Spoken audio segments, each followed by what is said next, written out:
Hello friends, as we have discussed earlier, the inheritance means the deriving the features from one class to another class. So now we'll see in detail the types of different inheritance.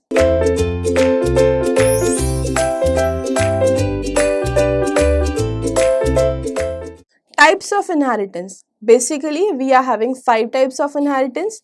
First is single inheritance, second is multiple inheritance, third is multi-level inheritance, fourth is hierarchical inheritance, and fifth is hybrid inheritance.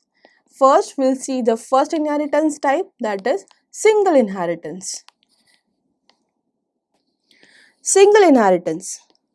The process in which a derived class inherits traits from only one base class is called as single inheritance. In single inheritance, there is only one base class and one derived class is present. The derived class inherits the behavior and the attribute of the base class. However, the vice versa is not true. That means the derived class having some features inside the base class is not true. But base class can have or should have the features inside the derived class. Next, the derived class can add its own property, that is data members and the functions.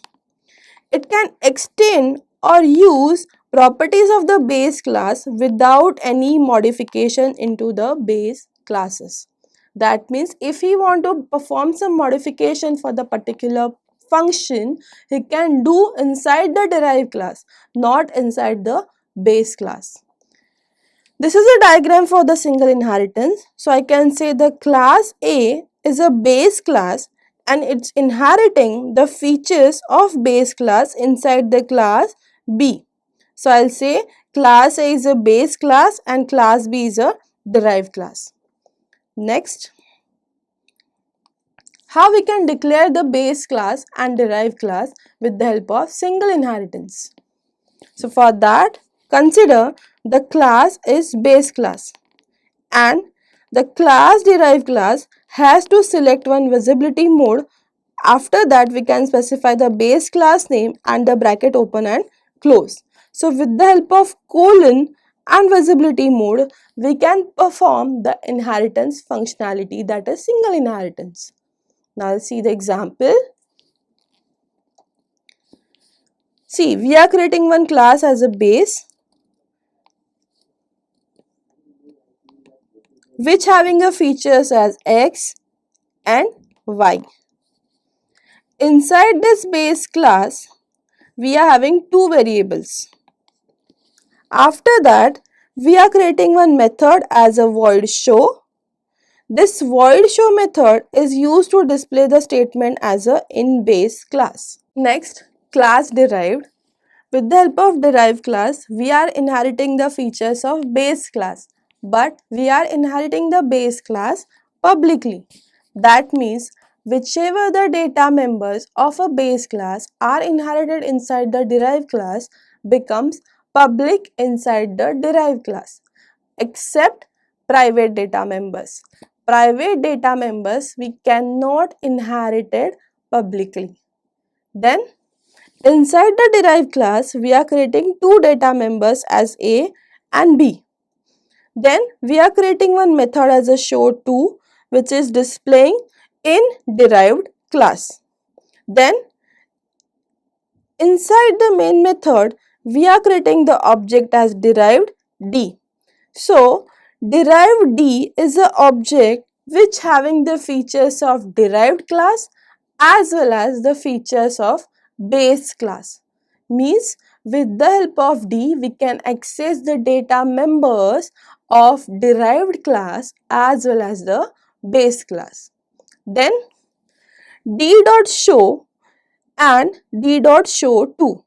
So as you can see, this show is a method present in a base class and this show2 is a method which is present in a derived class. That means as we have discussed, D can access the data members and the member functions of both the classes and you can get the output as in base class and in derived class.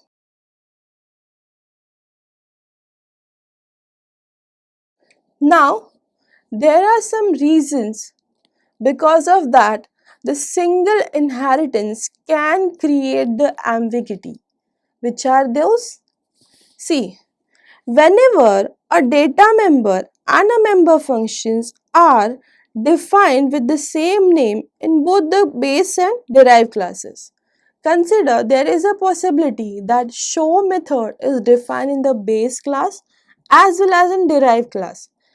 And when we are calling the function with the help of object d as a d.show and d.show, and that time the compiler can get confused and give you the error as show method may create a ambiguity. So how we can remove that error? So for that you can use the operator that is scope resolution, like object name dot the particular class name, scope resolution operator, and the member of a class. So with the help of that, you can avoid the ambiguity present in the single inheritance. Thank you.